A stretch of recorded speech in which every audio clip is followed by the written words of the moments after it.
líder de audiência entre os ouvintes da Rádio Lux.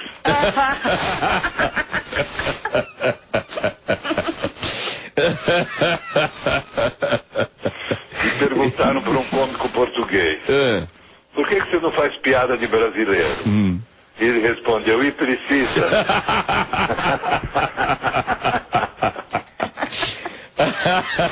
Eu passei o Réveillon do Boa, o último, presidente. A cidade tá uma graça. Não, diz que é a nova Berlim, né? Bom. Principalmente para quem fala português, né? Um amigo meu foi transar com uma portuguesa e ela gritava: fura-me, racha-me.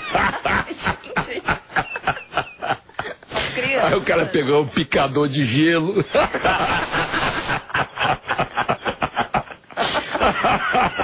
E virou serial killer. Você sabe que eu tava no lugar lá e no Museu das Carruagens. Aí perguntei pro cara que fica na informação. Ele é especialista para dar informação. Eu perguntei: o Museu Naval fica longe? Eu queria ir pro Museu Naval. Ele falou: depende. Se vai devagarinho ou rapidinho. Band News FM. A rádio Só Notícias 20